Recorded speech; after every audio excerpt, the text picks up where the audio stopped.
하나님 말씀 보겠습니다. 하나님 말씀은 요한복음 14장 15절 말씀부터 21절 말씀까지입니다. 요한복음 14장 15절 말씀부터 21절 말씀까지 봉독하겠습니다. 너희가 나를 사랑하면 나의 계명을 지키리라. 내가 아버지께 구하겠으니 그가 또 다른 보혜사를 너희에게 주사 영원토록 너희와 함께 있게 하리니 그는 진리의 영이라. 세상은 능히 그를 받지 못하나니 이는 그를 보지도 못하고 알지도 못함이라. 그러나 너희는 그를 아나니 그는 너희와 함께 거하시며 또 너희 속에 계시겠습니다. 내가 너희를 고아와 같이 버려두지 아니하고 너희에게로 오리라. 조금 있으면 세상은 다시 나를 보지 못할 것이로되 너희는 나를 보리니 이는 내가 살아있고 너희도 살아있겠습니다. 그 날에는 내가 아버지 안에 너희가 내 안에 내가 너희 안에 있는 것을 너희가 알리라. 나의 계명을 지키는 자라야 나를 사랑하는 자니 나를 사랑하는 자는 내 아버지께 사랑을 받을 것이요 나도 그를 사랑하여 그에게 나를 나타내리라. 아멘. 안녕하십니까? 한 주간도 평안하셨습니까? 오늘은 예수님께서 부활하신 후 6번째 부활 주일입니다. 6번째 주일입니다. 한 주간도 잘 지내셨습니까? 오늘 본문 말씀을 한마디로 정의한다면 내가 너 안에 있다 라는 말씀으로 우리가 요약할 수 있습니다. 사실 내가 너 안에 있다 이 말은 그 파리의 연인 드라마에서 이동건 배우가 사랑하는 사람을 향해서 했던 말입니다. 내가 너 안에 있다. 지금 내가 사랑하는 사람은 당신이다. 내가 너 안에 있다 라는 말입니다. 그런데 이 말이 저는 마더스데이 주일이잖아요. 마더스데이 주일을 보내면서 저희 살아계신 우리 어머니, 살아계셨던 어머니 또 아버님이 생각하면서 제가 이 말씀을 좀 생각해 보니까 이제 두 분 다 소천하셔서 지금 계시지 않는데 이번 2023년도 마더스데이는 그 가슴 한편으로서 이제 부모님이 계시지 않구나 이 세상에 하나님의 옆에 계시는구나. 그러나 이제 내가 이 세상에서는 볼 수 없지만 만날 수는 없지만 이분들이 내 안에 있다라고 저는 받아들였습니다. 오늘 성경 본문 말씀은 예수님의 고별 메시지입니다. 예수님께서 이제 십자가에 달리시기 전에 마가 다락방에서 제자들을 모아놓고 고별 설교를 하시는데 특별히 요한복음 14장, 15장, 16장에 잘 나타나 있습니다. 그 중에서 이제 14장이 예수님의 고별 설교 처음 시작하는 부분인데요. 예수님께서 제자들을 모아놓고 이제 마지막으로 말씀하시는 거예요. 그런데 오늘 본문 말씀에 요약을 해보면 어떤 내용이냐면 이제 내가 너희들을 떠나가겠다. 근데 내가 떠나가면 이제 너희들에게 보혜사 성령을 보내주시겠다고 지금 약속하시는 말씀이 오늘 본문에 나와 있습니다. 오늘 말씀이 참 주옥 같은 말씀들이 여러 있어서 한 구절 한 구절씩 한번 살펴보도록 하겠습니다. 16절 말씀입니다. 내가 아버지께 구하겠으니 그가 또 다른 보혜사를 너희에게 주사 영원토록 너희와 함께 있게 하리니. 예수님께서 제자들을 떠나신다고 말씀하셨을 때 제자들은 어떤 생각이었을까요? 제자들은 나와 함께 하시고 우리 함께 하셨던 주님이 지금 떠나시니까 얼마나 섭섭하고 안타까웠겠습니까? 그런 제자들에게 주님이 지금 말씀하시는 거예요. 예수님께서는 내가 지금 이제 하나님께 아버지 하나님께 간구하겠는데 이제 영원토록 함께할 또 다른 보혜사를 너희들에게 보내주시겠다라고 지금 주님께서 말씀하시는 것입니다. 그래서 보혜사를 헬라어로 보니까 파라클레토스라는 말인데 파라클레토스라는 말은 신약 성경에서 예수 그리스도와 성령님을 가리킬 때 이 단어가 쓰였습니다. 자, 이 단어의 뜻은 남을 위해서 나타난 자, 돕는 자, 중재자, 또 여러분 위로자 이런 뜻이 있습니다. 영어 성경에 보니까 여러분 킹 제임스 버전에 보니까는 컴포터, 위로자라는 그런 단어로 써 있고요. 번역이 되어 있고요. NIV 성경에는 카운셀러로 되어 있고요. 상담자. 그리고 여러분 NASB 뉴 아메리카 스탠더드 바이블에서 보니까 헬퍼로 이렇게 번역되어 있습니다. 독일의 성경에는 재미있게 곁에 서서 계시는 이라고 이렇게 번역이 되어 있습니다. 이처럼 예수님이 승천하시고 난 이후에 성도들의 옆에 서 계시는 분이 성령님이시다. 보혜사 성령님이시다라는 말씀입니다.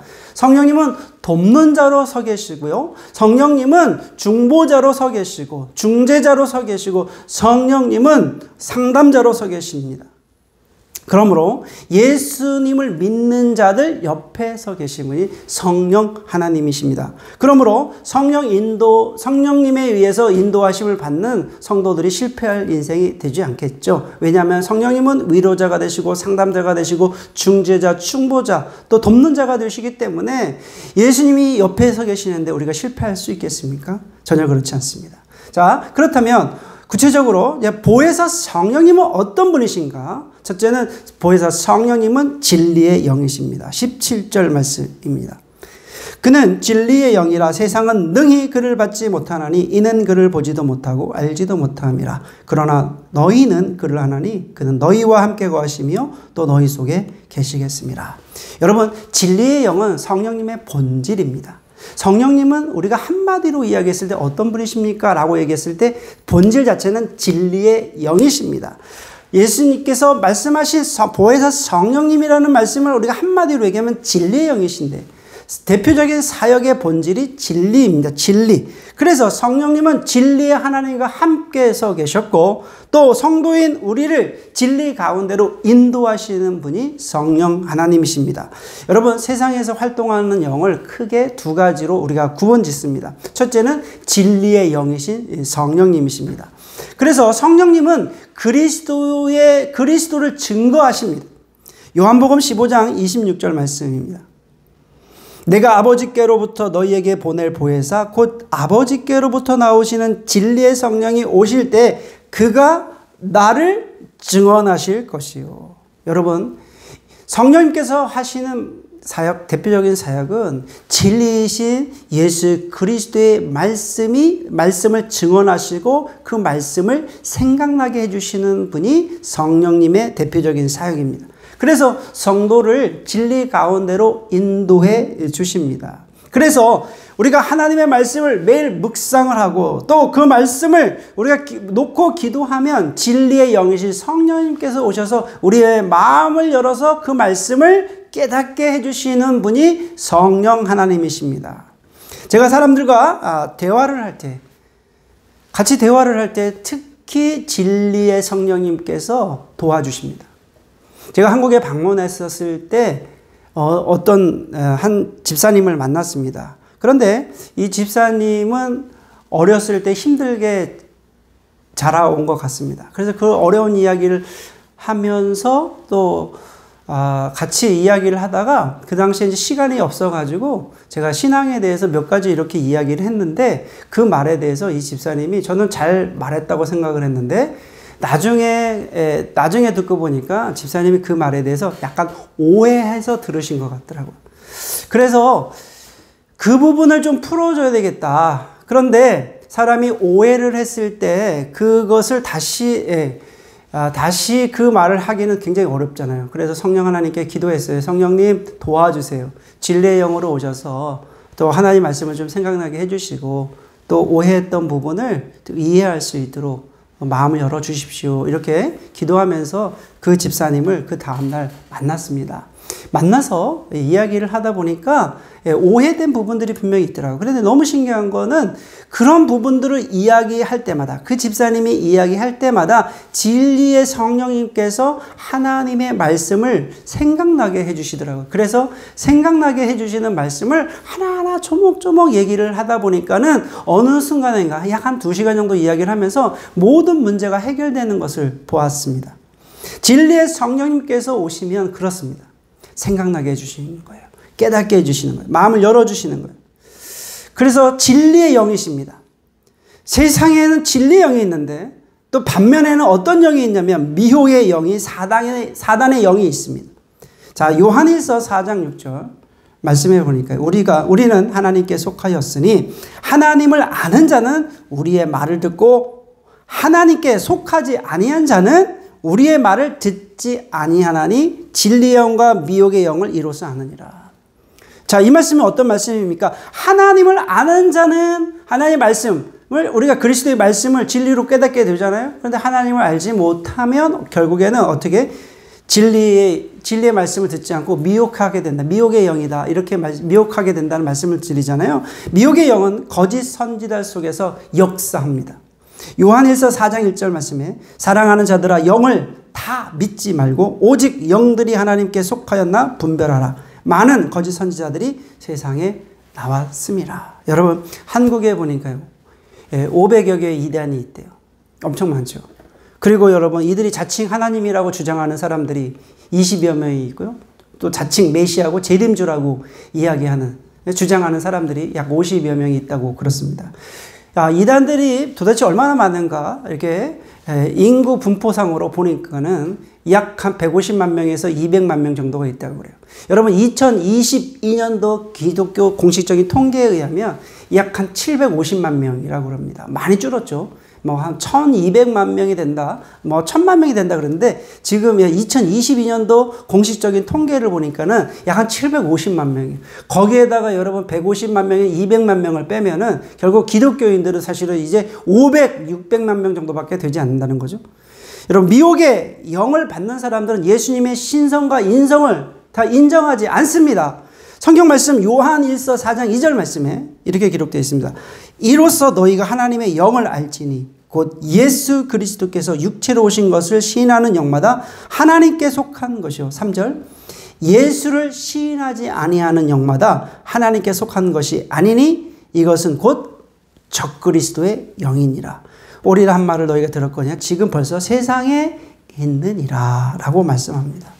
여러분, 적그리스도의 영, 미혹의 영이 있다는 거죠. 세상에 미혹의 영이 있고 적그리스도의 영이 있다는 거예요. 우리가 이것을 분명히 인지하셔야 됩니다. 그래서 성도는 영적 분별력이 있어야 돼요. 영적 분별력이 없으면은 누가 뭔가 좀 약간 이상하다, 또 아니면 이거 분별할 수 없는 거예요. 미혹의 영이 있는 건지 사단의 영이 있는 건지 성령의 진리의 영으로 오셔서 하는 건지 그게 분간이 안 되는 거예요. 여러분, 예수 그리스도를 증거하는 대신에 자신을 나타내려고 하는 사람들, 자신의 것을 드러내려고 하는 사람들, 여러분, 미혹의 영에 사로잡힌 거죠. 예. 한국에서 존경받았던 목회자, 설교자들의 그 대부분의 말로가 이게 좋지 않은 그 이유가 무엇입니까? 그들은 바로 미혹의 영에게 미혹당했기 때문에 자신들의 삶을 드러내고 자신의 것을 채우다 보니까 결국에는 말로가 좋지 않은 것입니다. 그러므로 성도는 하나님의 한 말씀에 날마다 무장해서 거짓된 영을 분별할 수 있어야 됩니다. 미혹의 영은 거짓말을 얼마나 잘하는지 몰라요. 여러분, 미혹의 영은 사람들을 분리시킵니다. 미혹의 영은 사람들을 분리시키고 화를 내게 만들고 어떻게 해요? 분열하게 만들죠. 여러분, 말씀을 들을 수 없도록 귀를 막아버립니다. 하나님의 말씀을 볼 수 없도록 눈을 닫아버려요. 눈을 멀게 합니다. 다른 것을 보게 하죠. 또 다른 것을 듣게 하죠. 미혹의 영에 사로잡혀 있을 때 우리는 기도해야 돼요. 진리의 성령님께 기도해야 됩니다. 진리의 성령님 도와주십시오. 그들의 눈을 열어서 하나님의 말씀을 보게 해주시고, 그들의 마음을 열어서 하나님의 영광을 보게 하여 주시고, 그들의 귀를 열어서 하나님의 말씀을 듣게 해주십시오 라고 우리는 진리의 성령님께 기도해야 됩니다. 그렇게 기도할 때 성령님께서 도와주십니다. 자, 두 번째로 성령님은 나와 함께 하시며 내 안에 내주하시는 하나님이십니다. 17절 말씀입니다. 그는 진리의 영이라 세상은 능히 그를 받지 못하나니 이는 그를 보지도 못하고 알지도 못함이라. 그러나 너희는 그를 아나니 그는 너희와 함께 거하시며 또 너희 속에 계시겠습니다. 그러니까 예수님께서 말씀하시죠. 제자들에게 너희는 그를 아나니 그는 너희와 함께 거하시다. 또 너희 속에 계시겠습니다. 라고 지금 성령님에 대해서 예수님께서 지금 말씀하시는 거예요. 그러면 너희와 함께 하시겠다. 성령님께서 너희와 함께 하시겠다. 근데 함께라는 말은 파르라는 말이죠. 파르. 헬라어로 파르인데 이것은 가까이 계시다. 또 함께 하시다. 곁에 계시다. 이런 말이에요. 그러면 너희 이제 속에 계시다. 속에 계시다는 말은 헬라어로 n이라는 말인데 n은 그 말 자체로 in, 안에 계시다. 안에 계시다는 말은 우리 안에 임재하신다는 거예요. 그러니까 성령 하나님께서 내 안에 우리 안에 함께 내주하신다라는 말씀으로 우리가 해석할 수 있다는 거예요. 그러면 너희와 함께라는 것은 성령 하나님과 함께 교제한다라는 말씀이고요. 너희 속에 계시겠습니다라는 것은 바로 성령의 임재를 말하는 거예요. 그러니까 성령님의 내주하심을 말하는 것입니다. 그러므로 우리가 예수님께서 성령님에 대해서 말씀하시는 그 표현을 우리가 잘 기억해야 됩니다.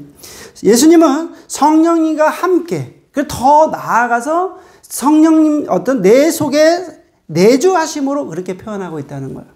성령님과 함께 이제는 성령님과 더 내주하심으로 그렇게 말씀하고 있다는 것을 기억하시기를 바랍니다. 그래서 성도는 성령님과 함께 교제할 뿐 아니라 이제는 성령의 임재를 체험할 수 있는 그런 성숙한 신앙인이 될 것을 지금 예수님께서 강력하게 제자들에게 촉구하고 계신다는 거예요. 그럼에도 불구하고 성령님에 대한 오해가 여기저기서 일어나게 됩니다. 성령님을 자기 감정에 맞추어서 해석하고 또 자기가 기분 좋으면 성령님이 좋을 것이라고 또 자기가 기분 나쁘면 성령님도 안 좋을 것이라고 이야기합니다. 또 자기가 기도하면 방언을 받게 할 수 있다라고 말하기도 하고요. 또 자기가 안수하면 평안함을 줄 것이다. 그렇게 이야기를 합니다. 성령님을 자기 마음대로 해석하고 성령님을 자기 기분에 맞춰서 오라가라고 합니다. 그러나 여러분 잘 생각해 보십시오. 성령님은 하나님이십니다. 성령님은 예수 그리스도시 영이십니다. 그러니까 성령님은 하나님의 영이시고 성령님은 그리스도의 영이시고 성령님은 예수의 영이십니다. 하나님께서 우주 만물을 창조하실 때 성령님은 함께 계신 분이 성령 하나님이셨습니다. 하나님과 예수 그리스도 그리고 성령님을 가리켜서 우리는 삼위일체라고 이야기합니다. 삼위일체라는 말은 이 삼위가 각각 있는데 이분들은 운행하신다는 말이에요. 그러니까 삼위의 역할들이 있다는 거예요. 하나님의 역할, 예수님의 역할, 성령님의 역할이신데 이분들이 점유된 부분에서 이제 순환하시는 그 역할이 바로 삼위일체라는 개념 안에 녹아 있다는 거예요. 그러므로 여러분 이 세상은 나 혼자 살아가는 것이 아닙니다. 성령님께서 나와 함께 하시고 성령님께서 나와 내주하여 주신다는 것입니다. 성령님은 진리의 영으로 함께 오셔서 내가 잘못한 결정을 했을 때는 어떻게 합니까? 꾸짖어 주시고 내가 잘 결정할 수 있도록 도와주시는 분이 성령님이십니다. 그러므로 여러분 안에 성령님과 함께 또 여러분 속에 성령님과 내주하심이 늘 체험하며 살아가시길 주의 이름으로 축원해 올립니다. 세 번째로 생각해 볼 것은 성령님과 신비적 연합이 이루어져야 성령님을 알게 됩니다. 자, 20절 말씀입니다. 그날에는 내가 아버지 안에 너희가 내 안에 내가 너희 안에 있는 것을 너희가 알리라. 예수님께서 성령님을 보내주시겠다고 약속한 말씀 중에 지금 결론입니다. 여기서 이렇게 예수님께서 말씀해 주십니다. 예수님께서 말씀하실 때 내가 아버지 안에 거한다. 본질적으로 하나님과 나와 일체하신다라는 말씀이죠. 그러니까 내가 아버지 안에 거하고 또 아버지가 내 안에 거신다. 그러면 너희가 내 안에 내가 너희 안에 이 표현으로 어떻게 말씀하시는 것입니까? 내가 너 안에 너희가 내 안에 성도들과 지금 주님과 영적인 연합체를 이루시겠다는 말씀입니다. 인격적인 어떤 연합해 주시겠다고 지금 약속해 주시는 것입니다. 자, 이러한 그러면 신비적인 일이 일어나는 그때 그 날이 언제입니까? 그 날은 1차적으로 오순절 마가의 다락방에서 일어나게 됩니다. 예수님께서 이제 부활 승천하시고 이제 50일이 지난 이후에 마가의 다락방에 모였던 120명의 사람들에게 성령님께서 강림하시잖아요. 이때 그들이 성령님의 어떤 충만함을 입고 나서 이제 성령님의 어떤 신비함을 체험하게 됩니다. 그리고 이제 오늘날에도 예수 그리스도를 주라 시인하는 모든 사람들에게 하나님의 거룩한 성령이 임하게 된다는 것입니다. 자, 이제 실제로 이런 모든 일들이 일어나게 되는 거예요. 그러면 당시 요한이 이런 사실을 기록한 이유는 하나님의 영, 예수 그리스도의 영, 또 성령, 보혜사이신 성령님께서 이제 그 영이신 성령님과 함께 연합한 그 신비적인 어떤 연합에 대한 확신을 주기 위해서 지금 이 복음서를 기록하고 있다는 것입니다. 여러분, 현실적인 어려움 많죠. 우리가 극복하기 어려운 일들이 많죠. 인간적으로 그 문제를 해결하기가 참 어려울 때마다 또 이 하나님의 신비, 성령님과 함께 동행함으로 또 함께 내주함으로 이 모든 일들을 승리할 수 있다는 것입니다. 한국의 기독교가 왜 이렇게 약해졌을까? 우리의 신앙이 왜 이렇게 힘들고 또 흔들리고 연약해졌습니까? 그것은 복음이 지식적으로 그냥 신학적인 부분에 머물렀다는 것입니다. 신비적인 성령님과의 연합이 이루어지지 않았기 때문에 그렇다는 거예요. 역사적으로는 예수님에 대해서 알고 역사적인 어떤 지식에 대해서는 알고는 있지만 신비적인 성령님과 연합이 이루어지지 않았기 때문에 그냥 지식적으로만 알고 있다는 것입니다. 그러다 보니 성령님이 나와 함께 하시고 내 속에 내주하심에 대해서 사람들이 알 수 없는 거예요. 그러다 보니까 기독교가 약해졌다는 거예요. 그리고 내 신앙이 흔들린다는 것입니다. 또 한 가지 이유는 또 너무 한쪽으로 치우쳐서 신비는 참 좋은 연합, 성령님과 연합하는 건 너무 좋은데 신비주의적으로 흘러게 되는 거예요. 그래서 기독교에 대해 혼란이 왔다는 것입니다. 성령님에 대해서 우리가 강조해야 되는데 이미 이단과 사이비들이 이 부분을 점유하고 있어서 성령에 대한 무슨 이야기를 하면 다 이단이라고 이렇게 생각하게 되는 것입니다. 여러분, 오늘 말씀을 통해서 성령님과 연합하시길 주의 이름으로 축원해 올립니다. 또 날마다 하나님께서 허락하신 신비를 맛보시기를 주의 이름으로 축원해 올립니다. 네 번째로 생각해 볼 것은 성령님이 함께 내주하는 사람에게 나타나는 현상이 있습니다. 자, 21절 말씀입니다. 나의 계명을 지키는 자라야 나를 사랑하는 자니 나를 사랑하는 자는 내 아버지께 사랑을 받을 것이요 나도 그를 사랑하여 그에게 나를 나타내리라. 여러분, 이 한 구절에서 사랑이라는 단어가 몇 번이나 나옵니까? 4번 나옵니다. 그렇죠? 이 한 구절에 사랑이라는 단어가 4번이나 나옵니다. 자, 이 말씀을 예수님께서 이제 결론적으로 해주시는 그 의미가 무엇이겠습니까? 아무리 하나님을 사랑하고 예수님을 사랑하고 교회를 사랑한다고 수백 번 외쳐도 그 고백의 진정성을 무엇으로 알 수 있느냐? 그런 의미예요. 여러분, 책을 정말 그 신학책을 서적을 많이 쓰고 또 수만 명 목회하는 목회자라 할지라도 또 전 세계 나가서 선교하는 선교사라 할지라도 그런 위치에 있다고 해서 주를 사랑하는 것이 아니다라는 것입니다. 예수님에 대한 그 사랑에 대한 것을 증명해 보여야 되는데 그 방법은 단 한 가지. 주님께서 허락하신 그 계명을 지키는 거라고 지금 주님이 말씀하시는 거예요. 그러면 그 계명은 무엇입니까? 예수님께서 정확하게 딱 얘기하십니다. 새 계명을 너희에게 주느니 서로 사랑하라. 너희는 마음을 다하고 뜻을 다하고 힘을 다하여 주 너희 하나님을 사랑하라. 내 이웃을 내 몸처럼 사랑하라. 예수님께서 강조하시는 말씀이 바로 사랑이라는 것입니다. 이렇게 주님께서 주신 그 명령을, 계명을 지킬 때 그 사람에게 주님은 어떻게 하십니까? 나타내 보이시겠다는 거예요. 그런 사람에게 나타내 보이시겠다. 지금 그렇게 말씀하고 있는 것입니다. 결론적인 말씀 드립니다. 주님 안에 내가 있습니다. 주님 안에 내가 있고 내 안에 주님이 계십니다. 내 안에 예수 그리스도의 흔적이 있기를 주의 이름으로 축원해 올립니다. 여러분, 성령님 안에 누가 있습니까? 내가 있습니다. 내 안에 성령님의 임재하심이 있고 성령님의 내주하심이 있기를 간절히 축원해 올립니다. 성령님께서 내주하여 주시며 성령님이 주시는 기쁨이 우리에게 있다는 거예요. 성령님께서 진리의 영으로 내주하여 주심으로 예수님께서 강조하신 그 사랑의 계명을 지킬 수 있고 보존할 수 있는 힘을 주신다는 것입니다. 그래서 성령님께서 함께 하시고 성령님께서 내주하시고 내주하시는 사람에게 성령님께서 진리의 말씀으로 나를 미워하는 사람들을 용서하고 사랑할 수 있다는 것입니다. 오늘 주신 말씀을 통해서 성령님 안에 여러분이 계시고 또 여러분 안에 성령님이 임재하시기를 주님의 이름으로 축원해 올립니다. 기도드리겠습니다. 하나님 아버지 감사합니다. 오늘 예수님께서 마지막 고별 설교의 내용을 제자들에게 하신 말씀처럼 내 안에 너희가 있다. 정말 우리 안에 주님이 계신지, 주님 안에 우리가 있는지 오늘 말씀을 통해서 점검하기를 원합니다.